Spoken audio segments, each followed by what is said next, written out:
Bonjour, l'atelier de Fatih, j'espère que vous allez tous très bien. Je vais vous faire cette petite vidéo pour apprendre à découper une boîte chantournée avec des vagues, sans imperfection, oui, sans à-coups, sans frisottis, sans cellulite, sans tout ce que vous voulez, que ce soit tout net, qu'il n'y ait pas de rigosité, que ce soit tout net, que ce soit tout lisse, que ce soit tout beau, tout nickel, voilà.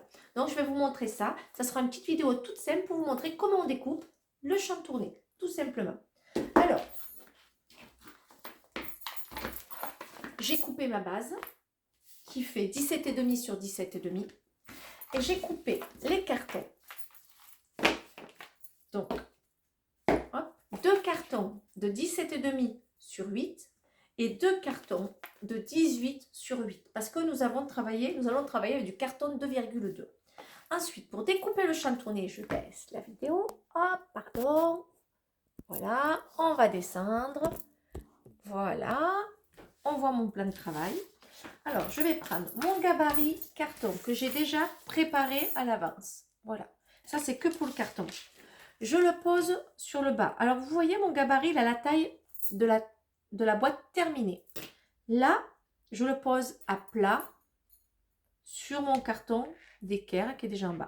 J'ai pris 8 parce que c'est plus simple de découper un arrondi quand il y a de la marge dessus. Si vous êtes à ras comme ça, voilà, et bien on n'a jamais un arrondi nickel. Donc vous vous mettez en bas avec votre gabarit, comme ça.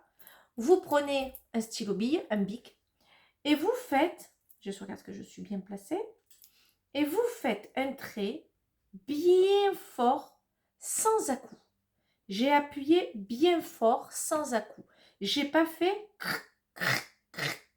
ou des zigzags ou des comme je vois parfois. Donc c'est vraiment un trait bien fort sans à-coups, oui sans à-coups, et un deuxième bien fort.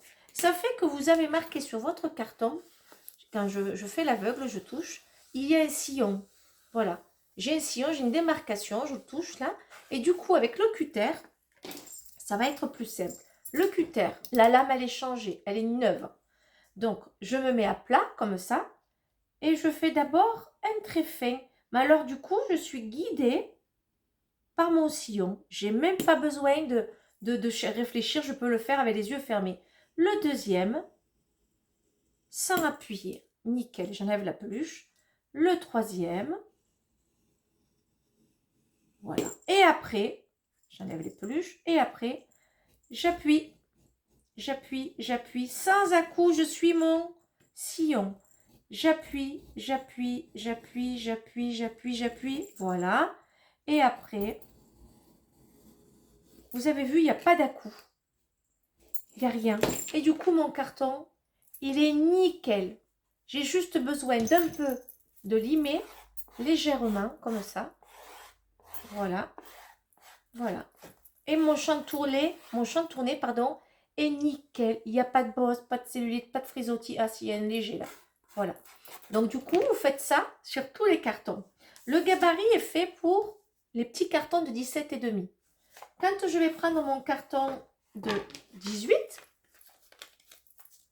hop, je me mets à 18, voilà. Est-ce que vous voyez? J'ai un dépassement ici. Mon carton dépasse. Eh bien, j'ai juste mon stylo, je fais ça et je le longe. Je fais ça et je le longe jusqu'au bout. Il n'y a pas besoin de chipoter et c'est nickel. Voilà, vous le longez comme ça et c'est nickel. Et vous faites la même chose avec le cutter. Je fais un trait fin, je fais un deuxième trait fin, un troisième, je me laisse guider, là j'ai le sillon, on le sent bien, et après j'appuie. Bon, en général, moi je coupe debout, hein, c'est que là j'ai pas coupé debout, mais en coupant debout, on force avec les abdos et le robinet du pipi, et du coup, on est plus à l'aise et on force pas avec les bras et le dos, on force avec le ventre. Voilà, donc vous faites ça avec tous les autres cartons. Et après, vous montez autour de votre base. Et quand je monte autour, je monte en quinconce. C'est-à-dire que si... Un quinconce, je sais pas. C'est-à-dire que si j'ai mon chantourné... Alors, je sais pas si vous allez le voir. Je me mets comme ça, voilà. Si j'ai ma vague ici, l'autre vague... Bon, je ne l'ai pas découpée, bien sûr. L'autre vague sera ici, de l'autre côté. Ici, de l'autre côté, voilà. Que j'ai une vague ici Là, j'ai la bosse, je fais ça. Et là, ça sera l'inverse. La boîte est plus jolie comme ça, je trouve. Après, vous faites comme vous voulez. Voilà, j'espère que ça vous aura bien aidé. Et peut-être je vous repartagerai une autre petite vidéo. Mais là, c'était pour les explications pour comment découper le carton chantourné. Voilà, donc je reviens. Voilà, j'espère que vous avez compris comment découper le carton chantourné, que ça vous a aidé, bien sûr. Et que pareil, mon gabarit carton, je l'ai dessiné sur une autre cartonnette. J'ai enlevé, voilà, elle est là. Et j'ai enlevé 3 mm ici, 3 mm ici et 0,5 en bas. C'est plus simple pour avoir votre gabarit cartonnette à l'intérieur. Voilà. Mais après, vous aurez d'autres détails sur Facebook. Peut-être que je le mettrai sur mon blog. Mais bon cartonnage et régalez-vous. Ça m'a fait très plaisir de partager cette petite vidéo. Et j'espère qu'elle va vous aider. À bientôt!